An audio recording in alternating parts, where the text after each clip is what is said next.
Imagine closing your eyes after a long day of labor, but instead of stretching out across a soft mattress, you lean against a wooden wall. Your knees are bent. Your back aches.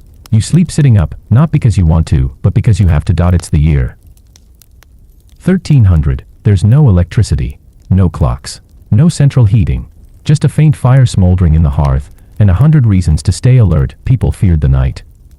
They feared bad air, evil spirits, sudden illness, and their own dreams. So they slept upright, half in rest, half in readiness. Wrapped in wool and worn linen, propped with wooden headboards or bundled cloaks, their posture was not comfort, it was survival. Tonight, we'll drift through their world. A time when bedtime meant something entirely different. When sleep was not a surrender, but a strategy. This is not just history. This is how you would have slept if you were born 700 years ago. Now breathe in, and let the night begin. In the soft hush of a fading day, the village settles beneath the weight of twilight. Smoke drifts slowly from the chimneys of wattle daub cottages, curling into the dimming sky, where the last blush of sun melts behind the tree line. The air holds a stillness peculiar to the 14th century, where time moves slowly, drawn by the rhythm of labor and light. No lanterns flicker yet. No candles have been lit.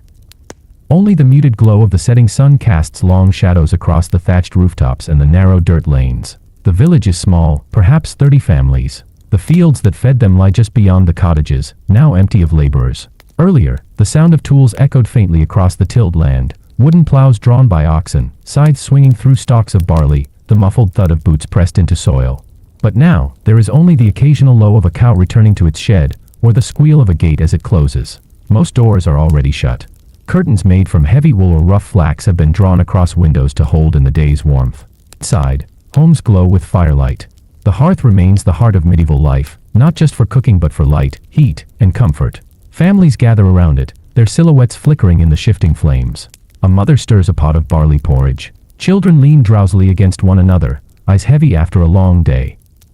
A father might mend a tool or sharpen a blade, his fingers rough and blackened from work. In wealthier homes, candles are lit, expensive things made from beeswax, often reserved only for religious devotions or special guests. Most households, however, rely on the fire alone. In the Middle Ages, night was not a gentle time. It was a world of uncertainty and fear, where the boundary between the known and the unknown blurred as darkness thickened. Without the comfort of electric light or the assurance of a street lamp, the world outside the cottage door transformed into something wholly other. The village well was still there, the road still led to the market town, the church still stood, but in darkness, they became unfamiliar, unnerving. To venture out at night was to step into mystery, where one might meet vagabonds, spirits, wolves, or worse. For this reason, most people did not wander after dark. The night was a boundary not just of time, but of space. Life shrank to the circle of firelight and the creak of your own roof overhead. In this quiet confinement, families spoke softly, or not at all. Silence was a common companion to sleep. There was no whir of appliances, no hum of far-off cars, no electric buzz. Only the faint crackle of embers, the shifting sighs of others settling into rest, and the night sounds from outside, an owl calling, the wind threading through trees, the distant splash of water in the river. People in the 1300s lived close to the rhythm of the natural world. Their days were dictated not by clocks but by the sun's rise and fall. As the light faded, so too did the activity of the day. There were no long evenings filled with reading or games, no post-dinner screen time, no staying up late to work. Most villages had a bell that marked the hour of curfew, often linked to the monastery's evening prayer. When the bell rang, it was a signal: shut your doors, douse your flames, draw your shutters. The night had begun. Sleep came early. By the time the fire had been banked with ash and the pot scrubbed clean, most were already in bed. And yet, the bed itself was a different concept than today. In many homes, the bed was simply a frame filled with straw or dried rushes, covered in a coarse sheet of linen. Families often shared beds, parents with children, siblings together, sometimes even servants or guests. Beds were often tucked into corners of the main room or raised onto a wooden platform. Wealthier homes had separate rooms for sleeping, or at least bed curtains for privacy. But the vast majority of people went to sleep not alone, and not in luxury. They also slept differently. Few people in the 1300s lay completely flat on their backs as we do today. Instead, sleep was often taken in a semi-upright position. Piles of bolsters or wooden props supported the upper body. Why? The reasons were many and layered. Some believed lying flat invited death. Others feared that night air, thought to carry illness, might settle too heavily in the chest if one reclined too far. Sleeping upright was also practical. It made it easier to rise in the dark, whether to stoke the fire, check on livestock, or fend off danger. In truth, medieval people had an intimate relationship with the night, but one born of caution. The dark was both sacred and dangerous.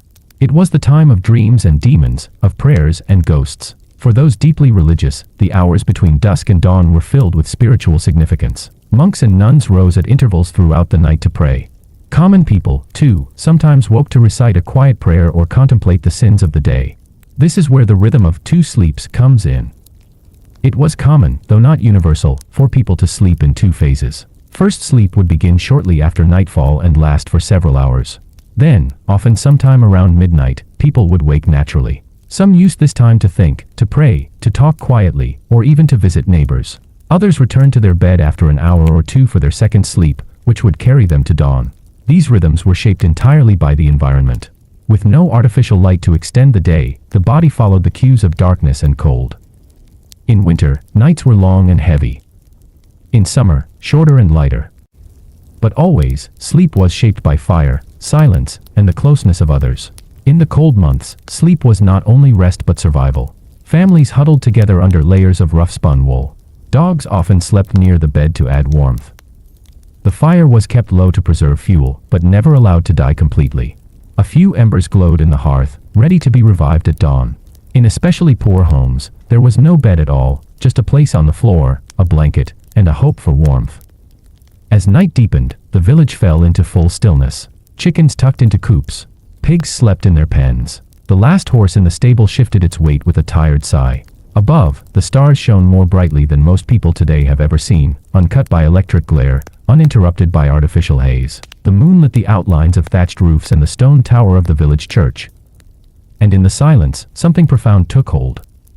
A kind of communal surrender to the dark. Sleep, for medieval people, was not an escape or a luxury.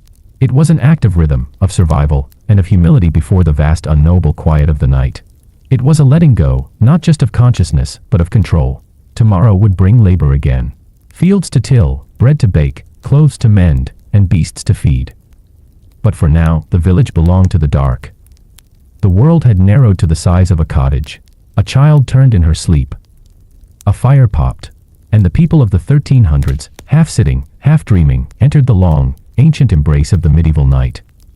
When we speak of a bed today, we picture something soft. A wide, cushiony place where we stretch out our limbs, sink into layers of blankets, and retreat from the world. Foam or springs. A headboard. Pillows stacked 2 or 3 high. But in the 1300s, a bed was something very different. It was not a place of luxury. It was a place of necessity, functional, sparse, and shared. In most homes across medieval Europe, the bed was not a separate, sacred space tucked away in a private room. It was often part of the main living area, sharing space with cooking, eating, working, and even livestock in some cases. The wealthier households might have had a small room devoted entirely to sleep, perhaps even with a wooden door to separate it from the rest of the home. But for the common peasant, the idea of privacy in sleep was largely foreign. You slept where there was room. And you rarely slept alone. The bed itself was usually a wooden frame, crude and creaky, if there was a frame at all. Many people, especially the poorest, simply spread a mattress or pad on the floor. This mattress was often nothing more than a linen or woolen sack stuffed with straw, reeds, or dried grasses. In wealthier homes, the stuffing might be feathers, wool, or horsehair.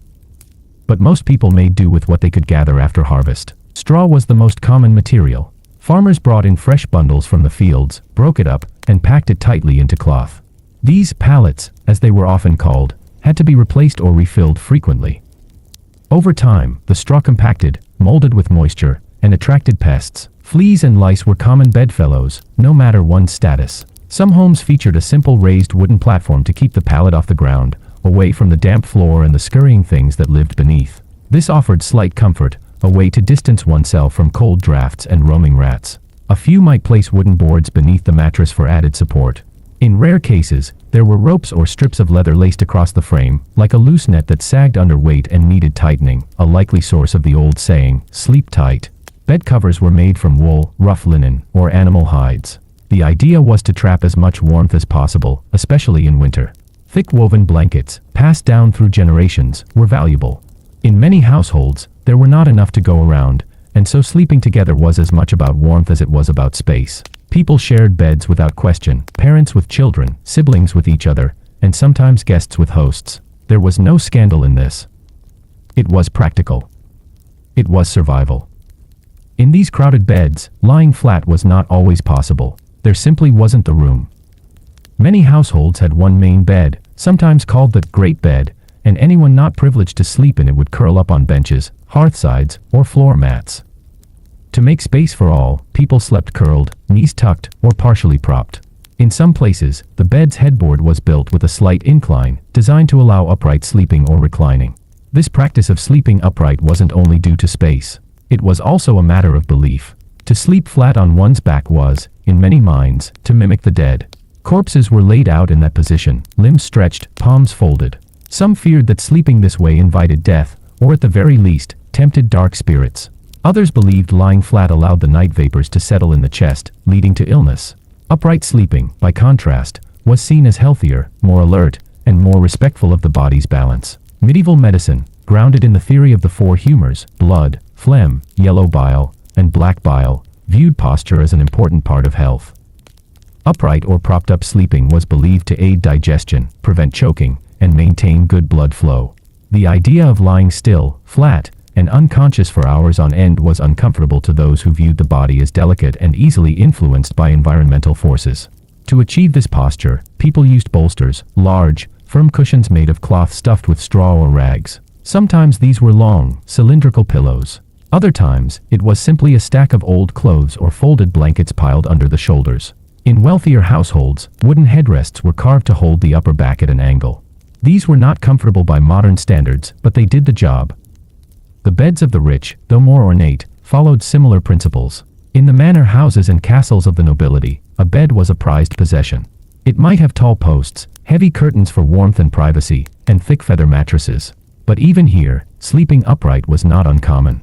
The canopies over noble beds were more than decoration. They trapped heat, created an enclosed space, and provided a sense of protection from unseen forces of the night. The symbolism of the bed in medieval life was powerful. It was where one was born, where one slept, and often where one died. The bed was a place of vulnerability. Illness, childbirth, death, all happened there. And so beds were not necessarily seen as havens of rest. They were portals, places where the soul hovered closer to other realms. For this reason, sleeping with some alertness made sense. To sit partially upright was to remain, in some way, tethered to the waking world. It was to acknowledge that the night was not a time of peace, but a time of waiting. For mourning, for health, for safety. Children, too, were introduced early to these practices. In many households, there were no cradles or cots. Infants slept with their mothers, swaddled tightly and tucked beside them. Slightly older children joined the family bed, learning to tuck themselves into the spaces left between bodies. This closeness reinforced the upright posture. There simply wasn't room to sprawl. In urban homes, space was even tighter. A family might rent a single room in a tenement. Beds were multipurpose, a place to sit during the day, to work, to sew. At night, they were redressed for sleep. The idea of lying down, stretching out, and occupying personal space for hours was a foreign luxury. And then there were the servants. In wealthier homes, the servants often slept near their master's chamber, on floor pallets, in corridors, or tucked under staircases. Upright sleep became a necessity of space, not choice. One had to rise quickly if summoned. There was no time for grogginess or comfort. Even in monasteries, where discipline shaped every hour, sleep was short and deliberate. Monks and nuns rose multiple times each night to pray, often sleeping in communal dormitories, dressed in their robes. Some slept sitting up against wooden benches or slats, arms crossed, bodies bent in controlled rest. The bed was not a place of indulgence, it was a station of obedience. And so, the beds of the 1300s, if we dare call them that, were far removed from the modern fantasy of a plush, private sanctuary. They were practical tools, often shared, often sparse. And more often than not, they encouraged a posture that kept the sleeper somewhere between awareness and surrender. To sleep in the Middle Ages was to do so cautiously, with one eye, metaphorically, open. Upright, alert, and never too far from waking. It was not about luxury or comfort. It was about making it through the dark, through the cold, through the unknown sounds beyond the shutters. And so, night after night, in villages and cities, in farms and castles, people lowered themselves not into beds, but into bundles of straw, cloth, and quiet ritual. They propped themselves up, huddled close, and waited for morning. Sleep was not a passive experience in the 1300s. It was not a descent into comfort or a luxury taken for granted. Instead, it was an act approached with caution, shaped by a mixture of necessity, belief, and ancient understanding of the body. And at the center of this complex relationship with rest was one curious and telling habit, the practice of sleeping sitting up. To the modern mind, this posture seems unnatural. Why would anyone deliberately choose to sleep without lying down?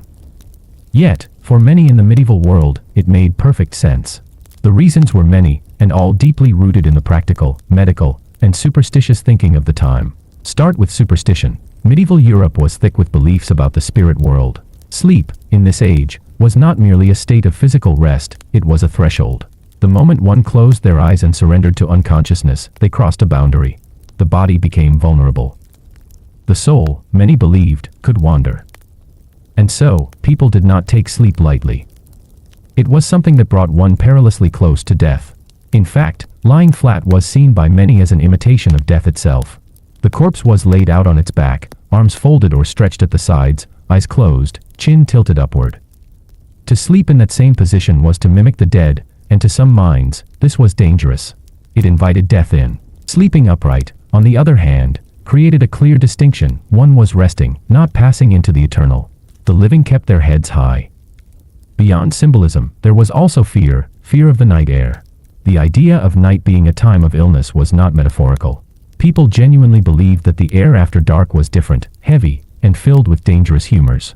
In the medieval theory of health, based on Galenic medicine and the balance of the four bodily humors, everything that entered the body influenced its stability. Air, especially moist or cold air, could disrupt the delicate balance and invite illness. To lie flat, it was believed, exposed the chest and lungs more directly to this air. The heart and lungs might grow heavy.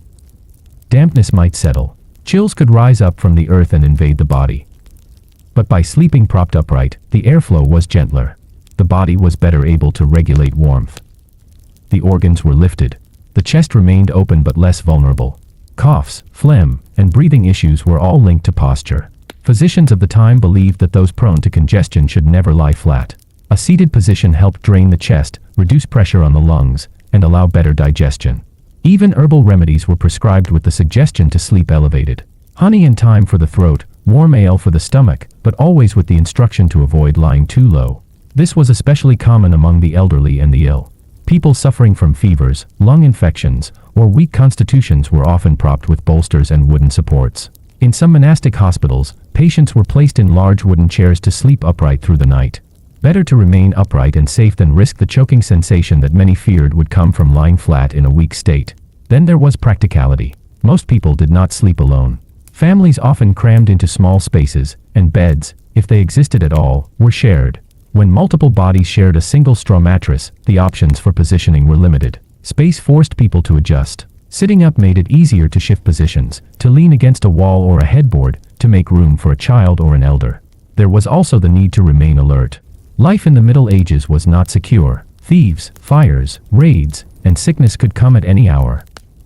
A family might need to respond to a banging door, a crying baby, or a noise in the animal shed. Sitting up, or at least sleeping with the head raised, allowed one to wake quickly, without the disorienting fog of rising from deep, prone sleep. In rural areas, it was not uncommon for a man or woman to rise multiple times during the night, check on livestock, stir the fire, or adjust the shutters during a storm. To lie back down flat each time would be impractical. Sleep, then, became less of a long, deep event, and more of a series of short rests, taken in a position that allowed easy movement. There's also evidence that the two-sleep pattern common in medieval life encouraged an upright posture. With people naturally waking between the first and second sleep, often for prayer or quiet thought, returning to a partially propped position made it easier to re-enter rest without drifting too far into unconsciousness. In monasteries, this posture was taken to an extreme. Monks slept in communal dormitories, often fully clothed in their habits, and sometimes seated against wooden benches. Sleep was seen not as a comfort but as a necessity to be carefully regulated. The upright posture helped enforce discipline. It discouraged dreaming, oversleeping, and indulgence. The body remained ready for the call to prayer at any hour of the night. The psychological comfort of upright sleep cannot be dismissed either. In a world filled with uncertainty and darkness, where medicine was imperfect and dangers were ever present, sleeping while seated offered a sense of control. One was not entirely surrendered. One could listen for footsteps, smell smoke from the hearth, or whisper to a loved one nearby. To be seated was to remain slightly aware, slightly present. And for many, that presence brought peace. Sitting up also encouraged warmth. With multiple bodies sleeping in close quarters, upright sleep allowed for shared heat while keeping the upper body exposed to the firelight or fresh air. The layers of blankets and cloaks could be wrapped strategically, with less need for full body coverage. Arms remained free. A hand could adjust a sleeping child or draw a curtain. In some homes, the headboard was not merely a rest for the head, but a structure that slanted backward, allowing the sleeper to lean at a gentle angle. Bolsters, straw-stuffed or filled with rags, were shaped to support the spine. Even in more comfortable settings, like those of minor nobility, upright sleep was common. Large, canopied beds encouraged it, as did the stiff garments worn even into the night. And still, there was always the lurking fear of what sleep might bring. Nightmares were not taken lightly in the 1300s. They were seen not as random firings of a resting brain, but as signs of sin, of illness, of spiritual interference. Some believed that demons visited sleepers in the dead of night. An upright posture was believed to reduce the chances of such intrusions. One was less vulnerable. The soul was not so deeply immersed in the unknown. Whether to avoid choking, to ward off evil, to ease digestion, or to manage a crowded bed, sitting up to sleep was not a sign of discomfort. It was, in its own way, a form of safety. A means of keeping one foot in the waking world while the rest of the body rested. It was never fully restful, of course. But rest in the Middle Ages was not defined by comfort. It was defined by survival. By rhythm. By tradition. Night after night, across the villages and towns of Europe, people folded themselves into their corners of the home.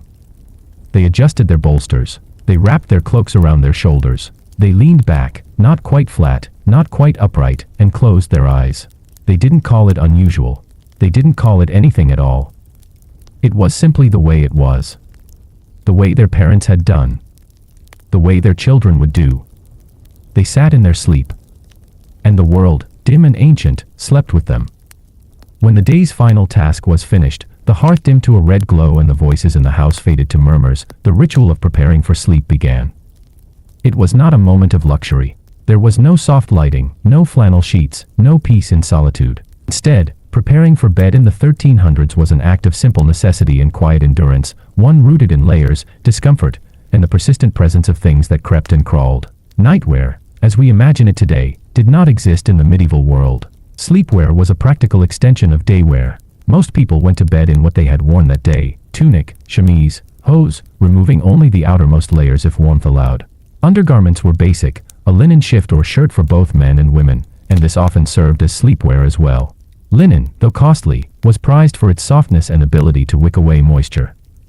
But not everyone could afford to wash it often, and many slept in clothes that had gone unwashed for days, or even weeks. The wealthier classes might have had a designated sleeping shift, usually white or undyed linen, worn only at night and changed more regularly. This nightshirt would fall to the knees, loose-fitting, and was often paired with a nightcap to retain heat. For men, the cap helped retain warmth after removing coifs or hats worn during the day. For women, it kept hair from tangling and kept lice at bay, though not always successfully. Layering was key to sleeping in a medieval home. Without insulation, homes could be bitterly cold in winter. Even in summer, night temperatures dropped rapidly. So people slept with whatever they had: woolen blankets, cloaks from the day's wear, thick tunics repurposed as bed covers, sheepskins, and even old sacks stuffed with straw for insulation. A typical bedding arrangement began with a layer of straw or rushes. This formed the mattress. Sometimes it was laid loose on the floor. In homes with wooden bed frames, the mattress was stuffed into a linen or wool tick, shaped into a flat pad, and placed atop a wood or rope support. Then came the covers, often multiple layers of heavy wool. In colder regions or seasons, people wrapped themselves tightly in cloaks and capes, layering them over the blanket to trap warmth. Some households used feather mattresses or bolsters, but these were rare and expensive. Goose feathers had to be plucked and gathered in great numbers, and such bedding was usually found only in noble homes. Even then, it was not refreshed often. Most people slept on what they had, and if a blanket became damp, moldy, or infested, they tolerated it until it was entirely unusable. Cleanliness was difficult to maintain. Without running water, bathing was infrequent. Bedding was rarely washed. In rural households, there was little separation between livestock and family. Fleas and lice were a fact of life. They lived in hair, in clothing, in bed straw, and in every crack of the wooden floor. Lice, in particular, were everywhere. Known as body lice, they thrived in the seams of clothing and the folds of bedding. Their bites caused relentless itching and skin infections. Yet, they were considered normal. Not ideal, but unavoidable. Children scratched without shame. Adults combed through their hair in the daylight and picked at red bumps on their skin before bed. Fleas were just as persistent. Drawn to warmth and the scent of humans, they flourished in mattresses, particularly straw ones, and in the dark corners of beds. Even noble households struggled to manage them. Beds with curtains and heavy canopies, while warmer, also created perfect habitats for insects. The fabric absorbed body heat, held in moisture, and offered shadows where pests could thrive. To combat these nightly invaders, people turned to rituals. One was the shaking of blankets. Before sleep, bedclothes were lifted and flapped, over the fire, if possible, to drive out fleas and lice. This wasn't always effective, but it gave a sense of control. In noble houses, beds-savants were tasked with this duty. In poorer homes, each person did it for themselves. Some burned dried herbs believed to repel pests. Rue, lavender, mint, and pennyroyal were scattered on the bed or sewn into small sachets placed near pillows. Others dusted bedding with ashes, flour, or even powdered sulfur, anything thought to deter the creatures living in the mattress. Ashes also helped absorb moisture and reduce the musty smells that clung to unwashed linen. Still, even the most devoted effort could not entirely prevent the presence of insects. So people adapted. They scratched. They endured. And sometimes they slept upright not because of belief or illness, but because it kept their skin from pressing too deeply into infested straw. Sitting up had a practical advantage in such cases. A more vertical position allowed for easier shifting and less prolonged contact with any one spot in the bedding.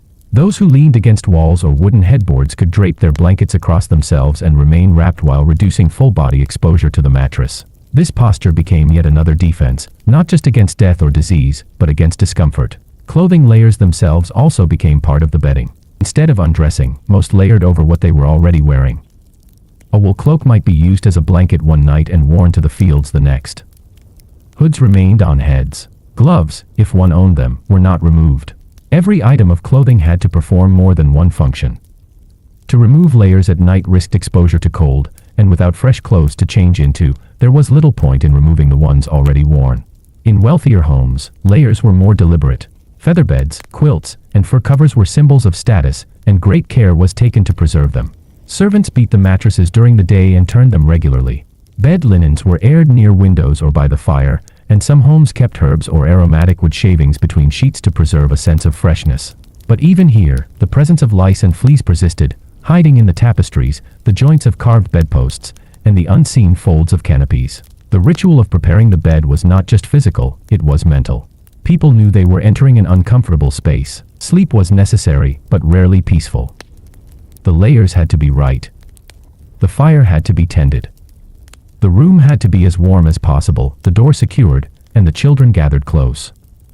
And above all, one had to brace for the itch, the twitch, the occasional sharp sting in the night. Despite all this, there was an element of routine comfort to the practice. People had adapted to it. It was part of the rhythm of life. The scratch of coarse wool, the tug of a shared blanket, the creak of the straw mattress beneath, these were the sounds and sensations of rest, even when rest came reluctantly. Children curled into parents. Elders leaned back with practiced posture. Dogs nestled at the feet of the bed, offering both warmth and warning. Occasionally someone rose to tend the fire or answer nature's call, but mostly the house lay quiet, wrapped in the layers of clothing and cloth that made sleep bearable. And though sleep itself might come in fits, broken by scratching or murmurs, it still arrived. It threaded its way between the lice and the layers. It found a place among the folds of wool and the husks of straw. It came because it had to. Because the body demanded it, and the day ahead would ask even more. So they lay still, or sat propped, bundled beneath everything they owned, and drifted into dreams. There is a quiet that lives between sleeps. Not quite night, not yet morning.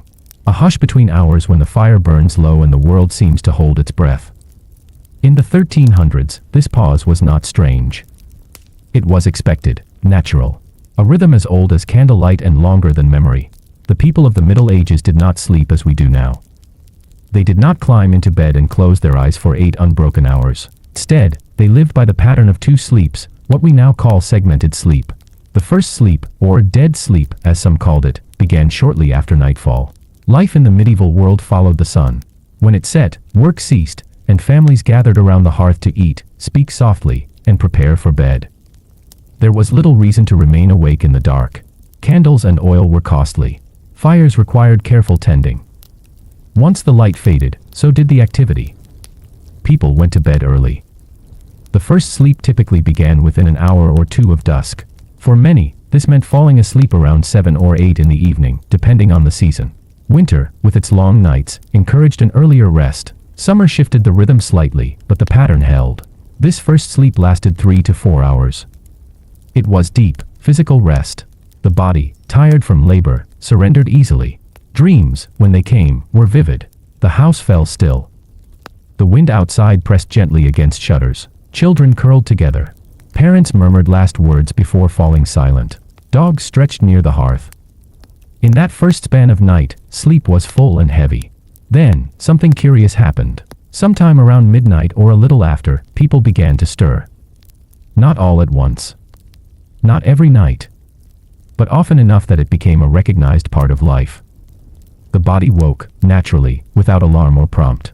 Eyes opened to darkness, to soft embers in the fire, to the familiar outline of the home. This period, the waking between sleeps, might last an hour or two. It was known to all, spoken of in letters and journals, mentioned in sermons and medical texts. What did people do in this strange space between rest? They did what was quiet. What could be done by firelight or moonlight? Some prayed. Night was considered a holy time. The hours between midnight and dawn were believed to be closest to the divine. Monks rose to chant the nocturnes. Laypeople whispered psalms or recited prayers for the dead. Others reflected on dreams. Dreams held meaning, and waking between sleeps was thought to heighten the connection between body and soul. Some people thought, in a world without artificial distractions, without screens or buzzing lights, there was room to think. Thoughts gathered softly in that in-between hour. Plans for planting. Memories of the past. Regret. Hope. The quiet middle of the night offered stillness that daytime never could. It was a pause inside the day's long sentence. In larger households, some tended the fire. Wood needed to be added carefully to keep the room from freezing. Ashes were stirred. Embers nursed to life. Water was checked. Babies, if they stirred, were soothed. In noble homes, servants might rise to stoke the flames or to fetch water. In rural cottages, the wife or husband might slip outside to check on livestock or relieve themselves beneath the stars. For couples, this waking hour was also a time for intimacy. Medical texts from the era recommended this window between sleeps as ideal for conception. The body, they said, was rested. The house was quiet. Privacy, rare during the day, became possible in those hidden hours. In private letters and court records, references appear, subtle and indirect, to conversations, to touch, to moments shared while the rest of the world slept. Some might even rise and move about. A candle lit. A bit of sewing. A check on the barn or the baby. And then, just as gently, they returned to bed. The second sleep followed naturally. It was lighter than the first, more fragmented, filled with dreams. This final rest carried people from the edge of night into the first hints of dawn. As the roosters began to stir, as the air changed in weight and sound, people woke again, this time for good. This rhythm of two sleeps was not considered strange.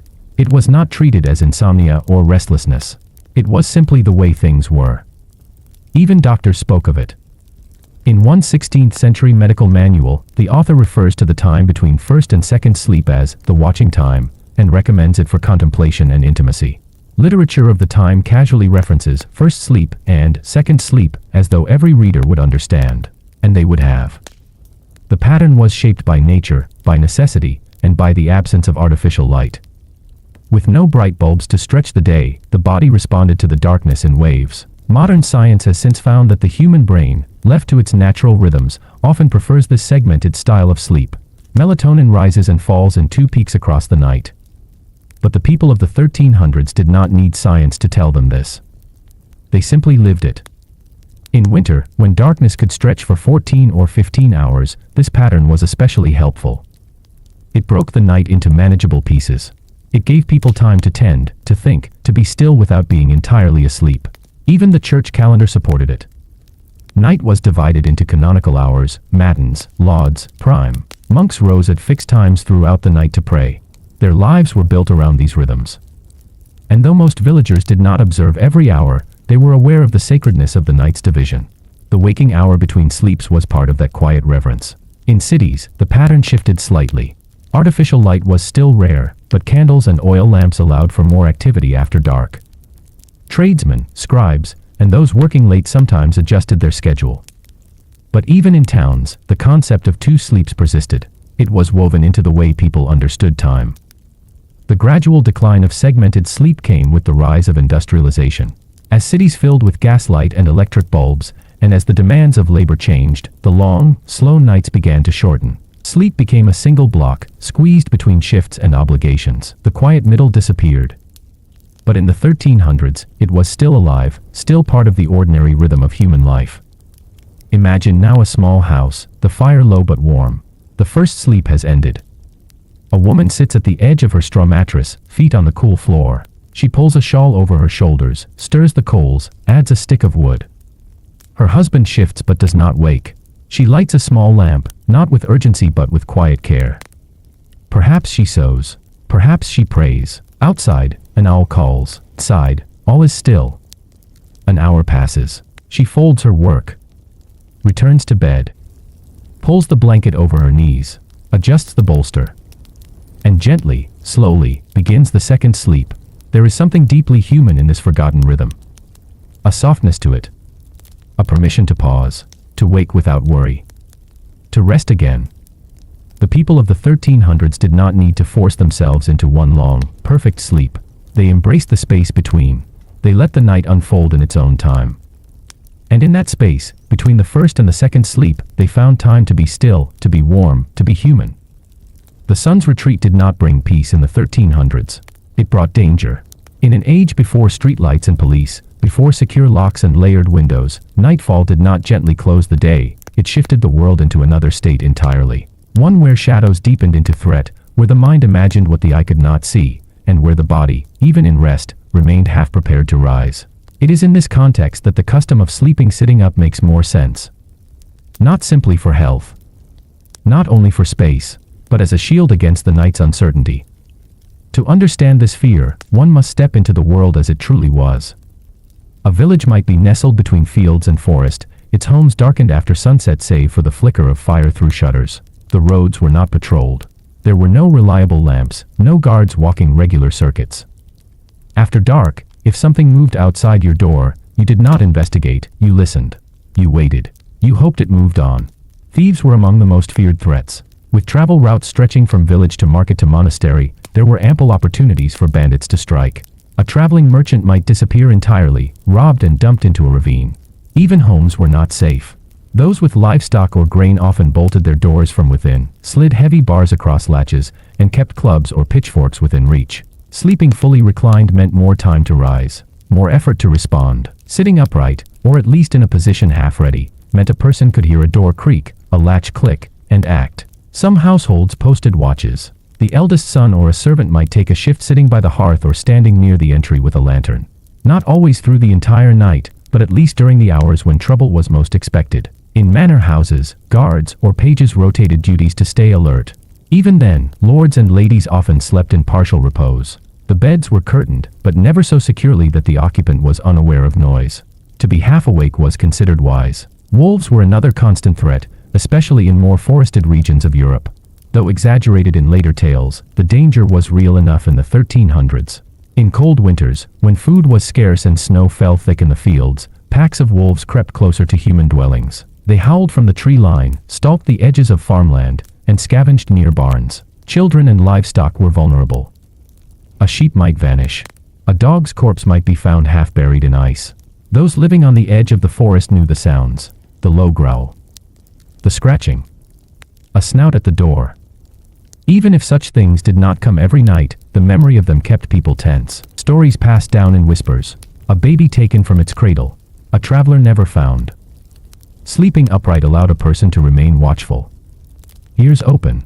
Fingers clenched. Close to the fire where wolves would not tread. Then there were spirits. The medieval mind was steeped in the belief that the night belonged not only to animals or criminals, but to forces unseen. Ghosts, demons, witches, fairies, these were not fantasy.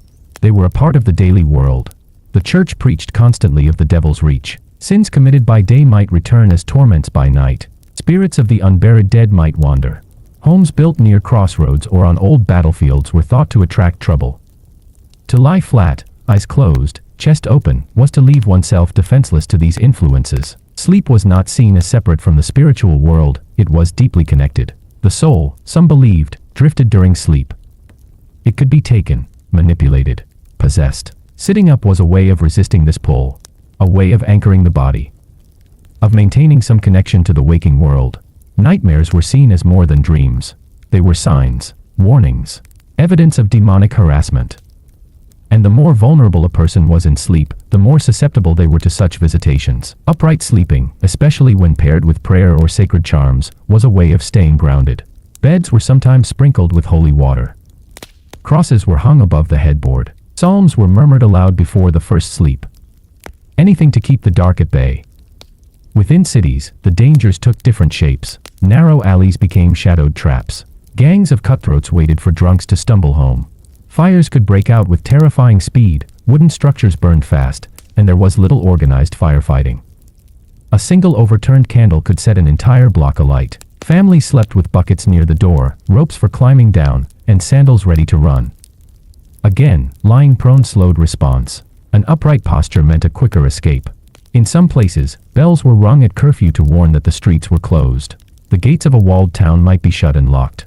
Anyone found outside without reason might be beaten or fined, or worse. The law did not favor nighttime wanderers. Even those on urgent errands, such as fetching a midwife or a priest, had to move quickly and with caution. Torches flickered weakly. Roads were uneven. Wild dogs roamed. The dark was full of judgment. Even indoors, danger persisted. Thatched roofs caught embers. Chimneys collapsed. Rats spread disease. Illness struck hardest at night. Fevers rose. Breaths became ragged. A coughing fit might rouse the entire household. The upright sleeper, already half awake, could respond, tending to a child, bringing water, calling for help.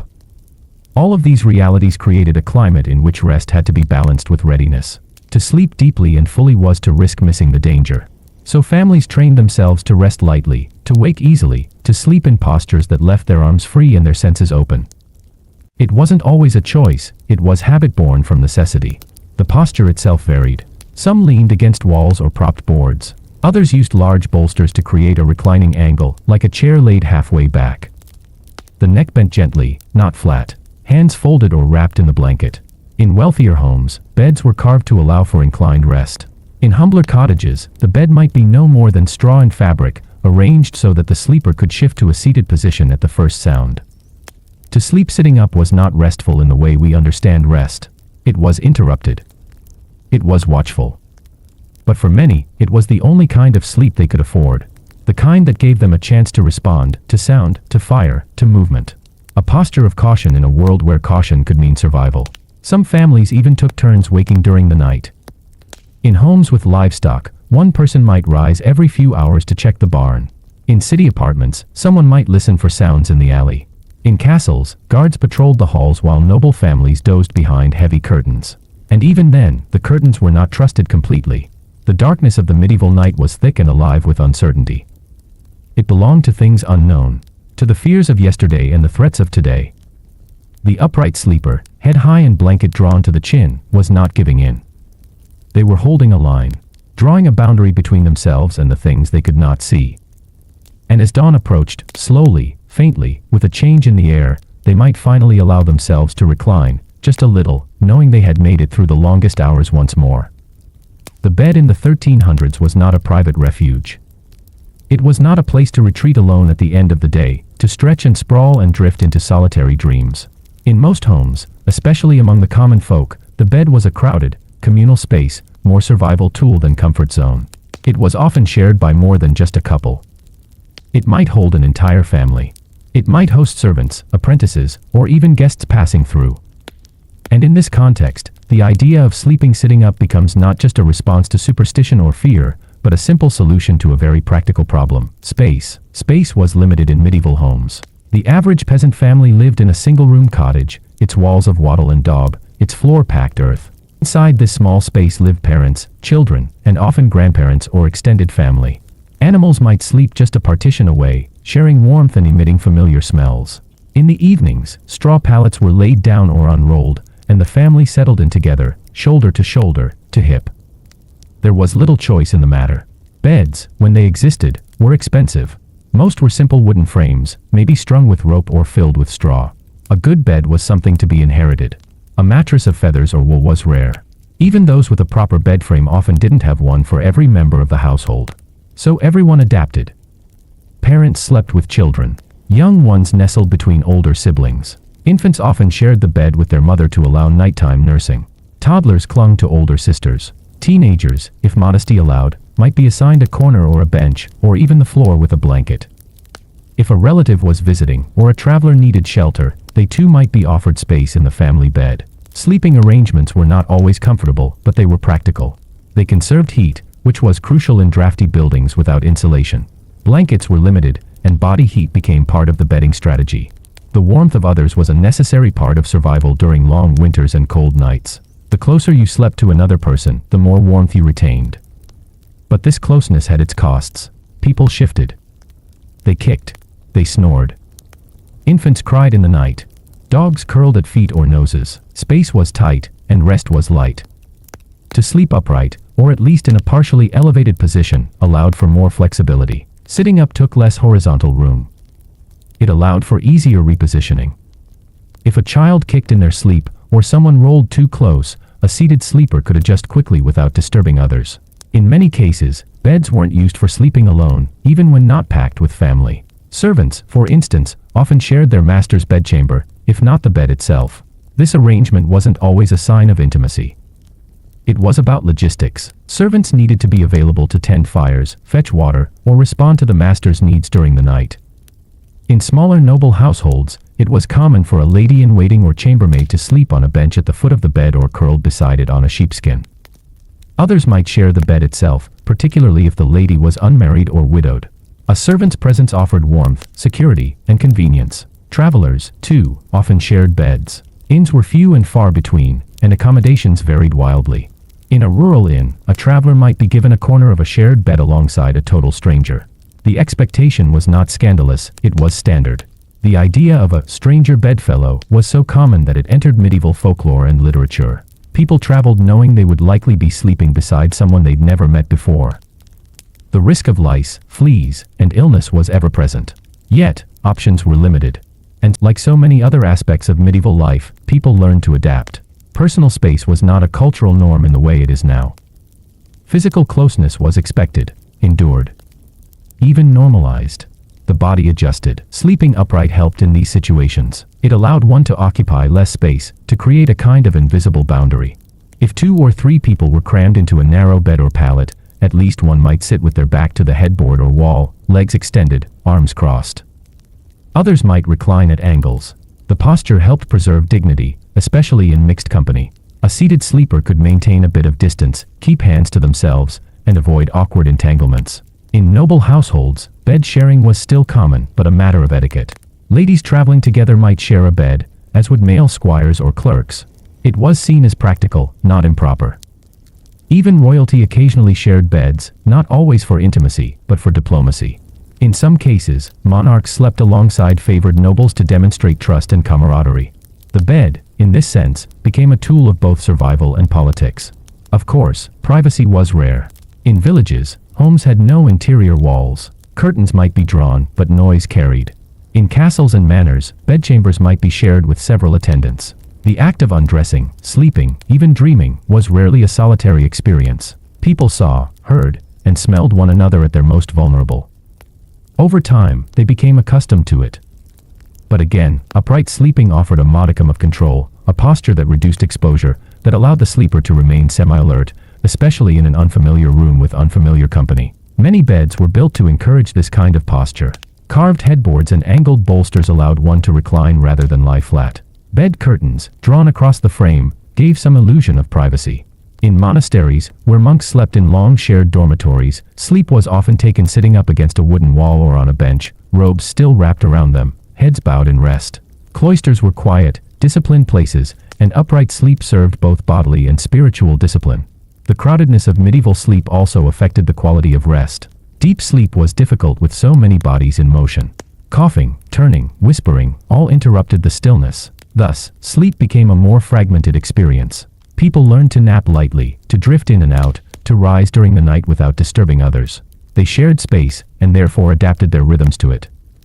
Cramped quarters also brought their share of complications. Tensions sometimes rose. Families argued over space. Siblings fought.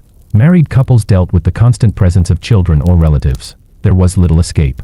Even in noble houses, with grand beds and thick tapestries, the bed was rarely an island of solitude. And for those further down the social scale, sleep was simply another part of communal living, shared, interrupted, and managed as best one could. In times of illness or childbirth, bed sharing became even more intense. A woman in labor might be surrounded by midwives, sisters, neighbors. After the birth, she might share the bed with the newborn, the wet nurse, and another child. The same bed might then be used by another family member that night. Few had the luxury of dedicating a bed to a single person for long. And yet, there was warmth in this closeness. A shared bed, uncomfortable though it was, represented connection. Children slept pressed against parents. Grandparents kept a hand on a grandchild's shoulder. A family huddled together through winter nights, dreaming under the same patchwork of wool and linen. Laughter and lullabies, whispered stories and nighttime prayers, all passed through the dark, carried from one sleeper to the next. Sitting up in such a space meant more than just convenience. It offered a moment of separation, a small boundary in a boundless shared world. A way to rest without vanishing completely. A way to stay in the room without fully submitting to sleep. And so, night after night, in houses grand and humble, people sat and slumped and leaned against one another. They sighed and shifted. They wrapped themselves in blankets and memories, and made room for one more. Always one more. In the quiet hours when the fire had dimmed and the home had stilled, the people of the 1300s did not slip into satin robes or soft pajamas. Their nighttime attire was utilitarian, layered, and modest, chosen not for beauty or comfort, but for warmth, protection, and practicality. What one wore to bed could define how well one slept. In the cold stone homes, drafty timber cottages, and wind-beaten towers of medieval Europe, clothing was a second skin, one that rarely left the body, even in rest. Nightwear was not simply about what covered the body. It shaped posture, encouraged sitting, and preserved modesty even in communal beds. The idea of a nightgown existed in its most rudimentary form. It was not yet a specialized garment made only for sleep but a repurposed item from a limited wardrobe. For most, this meant the undergarment worn throughout the day. A linen shift for women or a long tunic or shirt for men became the de facto nightdress. Linen was favored for its breathability, its ability to wick moisture from the body, and its softness on the skin. It was not always clean. Laundry was laborious and expensive, and so garments were worn repeatedly, washed only when heavily soiled or due for church. For those in colder regions or seasons, this shift might be layered with an overtunic of wool. Wool retained warmth even when damp, making it a prized material during long winters. It also had a weight to it that held the body close, hugging the limbs and pressing down in a way that made sitting up not only easier but more practical. Thick woolen sleeves and skirts encouraged upright posture, especially when sleeping upright against a wall or bedboard. Slumping too low meant tangling in one's own garments. Sitting, propped, wrapped in layers, kept one warmer and less disturbed. These garments were typically long, reaching down to the ankles or feet, and loose-fitting, fastened only at the neck or with a simple belt. Modesty was a constant concern. Even in households where family members slept side by side, one's body was rarely exposed. The nightshirt or shift ensured that nothing scandalous was revealed, even if blankets were kicked away or if one needed to rise in the night.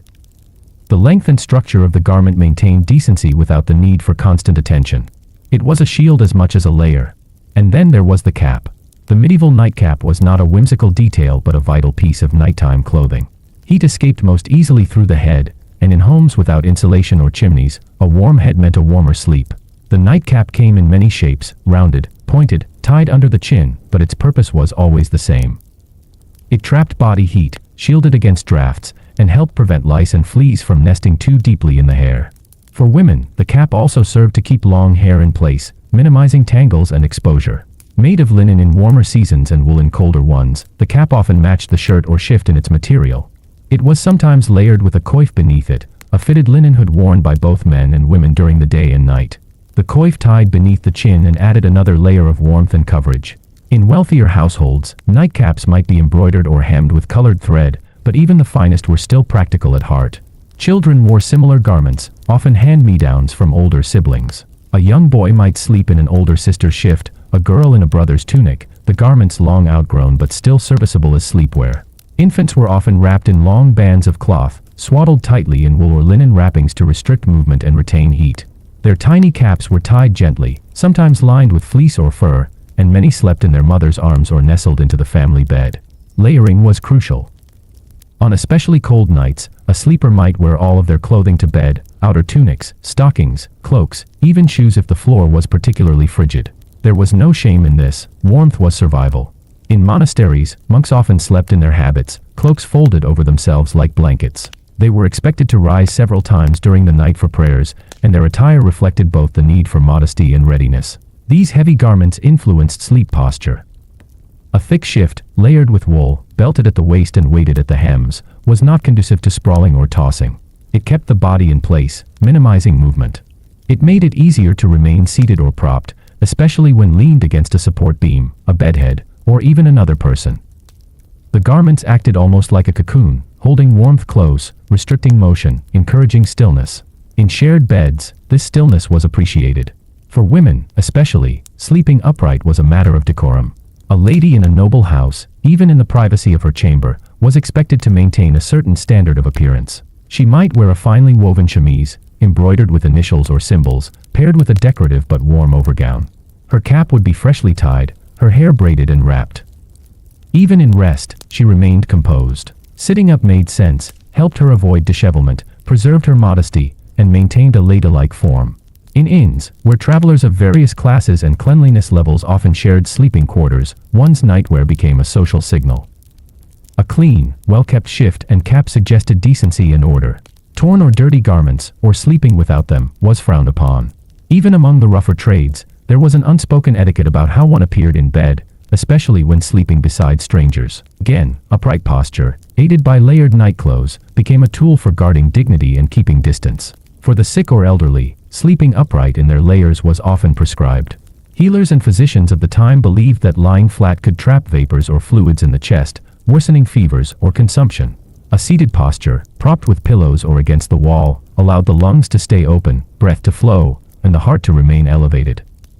It was as much a medical necessity as a cultural norm. The connection between dress and sleep cannot be overstated. The way people dressed shaped the way they rested. Their garments were not chosen for relaxation but for continuity. Night was not a time of leisure, it was another part of the long work of living. And the clothing reflected that. These garments were often kept at arm's reach during the night. If one chose to remove outer layers before bed, they were folded and placed nearby, on a stool, a chest, or at the foot of the bed, ready to be donned quickly if needed. Fires could spark, doors could be pounded. Children could cry. The night, though quieter, was rarely still. Having one's garments close, or wearing them all together, was not just convenience. It was a precaution. Even in art and literature from the period, depictions of sleepers rarely show bare skin. Figures are shown in long robes or gowns, with hoods or caps pulled low. The message is clear: sleep did not require nakedness or comfort. It required readiness, modesty, warmth. And above all, the sense that one was never entirely alone, never fully removed from the duties and demands of waking life. So night fell, and across villages and towns, people wrapped themselves in wool and linen. They tied their caps, adjusted their belts, and lowered themselves carefully into upright repose, against wall, wood, or shoulder. They did not dream of silks or slippers. They dreamed as they were, clothed in the day's last warmth, sitting just enough to feel safe, still enough to find rest. In the medieval world, even sleep bowed before status. How one rested reflected not only personal comfort but also one's place in society.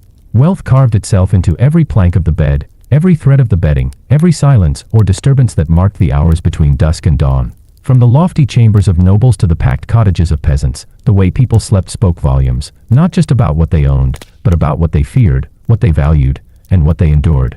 And yet, despite these vast differences in materials, space, and privilege, both rich and poor shared one common habit: sleeping upright. To sleep sitting up was not merely a response to personal belief or household custom. It was an answer to the world they inhabited, a world that demanded caution, modesty, and resilience, regardless of one's wealth. Still, how that posture looked and felt varied dramatically depending on who you were. In the halls of the wealthy, sleep began with structure, literally. Noble beds were not humble pallets on the floor. They were often grand constructions of wood, carved with symbols of family, religion, or power. The frames stood high off the ground, requiring a step stool to climb into. Curtains surrounded them, thick fabrics dyed deep with costly pigments, hanging from a canopy to keep out drafts and prying eyes. Within, the mattress, if it could be called such, was stuffed with feathers or down, supported by rope lattices tightened beneath. Bolsters, heavy with wool or horsehair, lined the head of the bed, designed to keep the sleeper propped rather than prone. These bolsters served more than comfort. They elevated the upper body, aligning the sleeper in a semi-seated position, especially during colder months.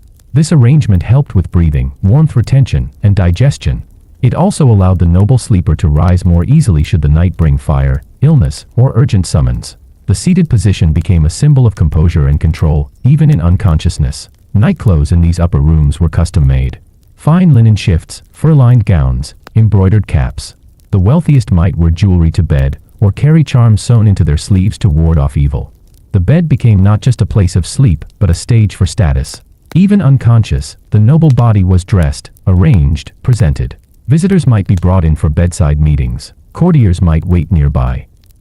In illness or convalescence, an entire household revolved around the bed. But with this grandeur came a different kind of vulnerability. Nobles were not always secure in their wealth. They faced assassination, betrayal, rumors, and courtly intrigue. The need to be half-ready, to listen for footsteps in the night, or to respond quickly to a summoned physician, made the upright sleeping posture more than just habit. It was preparation. In contrast, the sleep of the peasant was dictated by necessity, not ceremony. A laborer's home was often a single room, shared with family and sometimes animals. The bed, if it existed at all, was a simple wooden platform covered in straw, wool, or reeds. Some slept directly on mats or bundles on the floor. Blankets were patched and reused, often made from old cloaks or woven from coarse wool. Privacy was non-existent. Space was limited. Sleep was communal. In such conditions, lying flat was often impractical. The bodies packed into a shared sleeping space had to fit like puzzle pieces. Sitting up, partially or fully, made more room for others. Parents propped themselves against the wall or each other, holding children in their arms. Elders slept nearer the hearth, upright in chairs or on benches, swaddled in layers to preserve precious heat. Upright sleeping allowed the family to shift and adjust throughout the night without disturbing every sleeper. Their night clothes were rarely changed for sleep. A peasant might remove outer layers, but keep on a tunic or underdress. Caps and cloaks were kept on, especially in colder seasons. Sleepwear was simply clothing carried from one hour to the next. Upright posture, in this context, helped keep clothes from bunching and allowed a more fluid transition from sleep to labor, especially for those rising before dawn to tend animals or prepare meals. Peasants faced different dangers than nobles, but no fewer. The threat of a fire breaking out, of livestock being attacked, of a sick child moaning in the dark, all demanded a sleep posture that allowed quick movement. No time could be wasted rolling out from under blankets, crawling from the far end of a crowded bed. Sitting upright, wrapped in a cloak, with shoes or tools within reach, this was sensible, even vital. But for all the hardship, there was resilience in this way of sleeping. It taught the body to rest in fragments, to draw comfort not from luxury but from familiarity. The warmth of a sibling beside you. The low crackle of the hearth. The feel of a rough wool blanket against the cheek. Upright sleep became a method of endurance, learned and repeated each night without complaint. Interestingly, the differences between rich and poor were most evident not in the posture of sleep, but in its surroundings. A noble's room might have soft light from tallow candles, a chamber pot behind a carved screen, perhaps a servant quietly tending the fire. A peasant's space, by contrast, was shadowed, noisy with the breathing of family, the occasional snore of a dog, or the squeak of mice behind the boards. The rich could summon help in the night. The poor had only each other. Yet upright sleeping unified them all. Whether resting against a feathered bolster or a splintered wall, people across classes leaned into sleep with the same caution. The same awareness that night, for all its stillness, was never entirely safe. Illness respected no class, nor did fear, nor dreams, nor death. The king might lie in a gilded chamber, but he too might wake at a sound, heart-pounding. The farmer, sleeping beside his children, might rise at the cry of a goat. Both knew the feeling of holding still, listening to the dark, unsure of what it carried. Even within religious orders, status played a role. High-ranking abbots slept in private rooms, on raised beds, with bedding carefully maintained by lay brothers. Ordinary monks slept in rows, sitting against stone walls or wooden supports, wrapped in robes, disciplined by routine. The posture was upright, but the material difference, like everything else in the medieval world, was a matter of rank. The role of sleep in social order extended beyond the home. Travelers, especially poorer ones, were often forced to share beds in inns. They slept upright for modesty, but also as a shield against theft or indecency. Wealthier travelers could pay for private rooms, but even there, upright posture was a common default. The road was dangerous. Walls thin. Locks weak. No matter the coin in your pocket, you kept one eye, and perhaps one ear, on the door. This duality, lavish beds with watchful minds, simple beds with prepared hearts, defined the medieval experience of sleep. Comfort was relative. Safety, uncertain. Yet somehow, everyone found their own way to rest. The body learned the rhythm. The head bowed forward. The hands crossed or tucked. Blankets gathered close. In the dark, whether beneath a painted ceiling or a thatched roof, sleep came not as surrender, but as vigilance softened by exhaustion. Not peace, but pause. And when the cock crowed or the bells rang, they rose, not from deep slumber, but from that half-seated vigil that carried them through the long, uneasy hours of medieval night. In the 1300s, the body was a mystery wrapped in theology and tradition. Without modern science or anatomy, people looked to the stars, scriptures, and ancient physicians to understand how their own flesh and fluids worked. Sleep was not just rest. It was a process that shaped the body's internal balance. And the way one slept, particularly the posture, was believed to influence digestion, spirit, health, and even morality. Sitting upright while sleeping wasn't simply practical. It was, in many minds, wise, holy, and healthful. The dominant medical theory of the time was the humoral system, inherited from the Greeks, refined by Roman physicians like Galen, and interpreted through a medieval Christian lens. According to this framework, the body contained four main humors: blood, phlegm, yellow bile, and black bile. Health was believed to depend on keeping these humors in balance. Imbalance brought disease. Nearly every behavior, from diet to emotion to posture, could tip the scale. Blood, associated with warmth and moisture, was considered the dominant humor during youth. It governed the heart and veins and was linked to vitality and optimism. Phlegm, by contrast, was cold and moist, associated with lethargy, calmness, and winter. Yellow bile, hot and dry, and black bile, cold and dry, were thought to drive anger and melancholy, respectively. Sleep was one of the central regulators of humoral balance. Too little, and the body ran hot with agitation. Too much, and phlegm built up, drowning the natural fires of the soul. Doctors often wrote of sleep as digestion for the soul, the way the mind processed the day's spiritual and bodily substances. And just as food required proper position to digest, so too did dreams and thoughts. To lie flat after eating was dangerous, many believed. It allowed undigested food to stagnate in the stomach, letting bad humors rise into the head or settle into the lungs. This could bring nightmares, coughing fits, and illness. Sleeping in an upright or reclined position helped gravity assist digestion. It let the vapors of food move properly down the body. Physicians advised that after meals, one should rest propped up, either seated or slightly inclined, to avoid heartburn, swelling, or choking. This was especially important at night, when the body cooled and slowed. The evening meal was often hearty: stews, bread, ale, and preserved meats. In noble homes, it could include fish, fruits in syrup, and rich cheeses. To lie down directly after such a meal risked indigestion, thickening of the humors, and accumulation of phlegm in the chest. This concern was compounded by the widespread belief in night air as a source of disease. Long before germs were understood, people feared that cool air after sunset was filled with harmful vapors. These miasmas, invisible and creeping, could enter through the mouth or pores during sleep. The upright sleeper, wrapped and slightly raised, could protect themselves. Lying flat made one more vulnerable to these deadly vapors, especially through the open mouth or chest. Phlegm, in particular, was seen as a nighttime threat. It was thought to gather in the throat or lungs while the body cooled, especially in winter. This could lead to suffocation, a hacking cough, or what medieval doctors described as the phlegmatic oppression of the chest. Many healers recommended that the elderly and those prone to cold sleep seated or with the upper body supported. This reduced the risk of being overcome in the night by one's own fluids. The spiritual body was just as important. Sleep was not only biological, it was a metaphysical state. It was a time when the soul partially separated from the body, ascending toward heaven or drifting toward dreams. Many believed that lying completely flat invited death. The position resembled that of the dead, limbs extended, chest exposed, vulnerable. The propped-up posture, by contrast, kept one anchored to the world. It was an expression of readiness, less like a corpse, more like a pilgrim in rest. For monks and nuns, this connection between body and soul was deeply important. They saw upright sleep as a form of discipline. It kept the body from fully surrendering to sloth or lust. In monasteries, many slept sitting on wooden benches, wrapped in cloaks or robes, heads bowed like they were praying even in their dreams. This kind of sleep was not comfortable, but it was righteous. The connection between posture and sin was not just monastic. Popular wisdom warned against luxury in sleep. A person who sprawled in a feathered bed, limbs flung wide, was courting temptation. Demons were said to lurk in dreams, preying on those who slept too deeply or indulgently. Sitting upright offered a kind of bodily modesty. It trained the sleeper to remain contained, self-aware, even unconscious. Pregnant women were advised to sleep sitting up or at an angle, so as not to disturb the humors of the womb. Likewise, those recovering from fevers were propped in bed to keep phlegm from drowning the heart.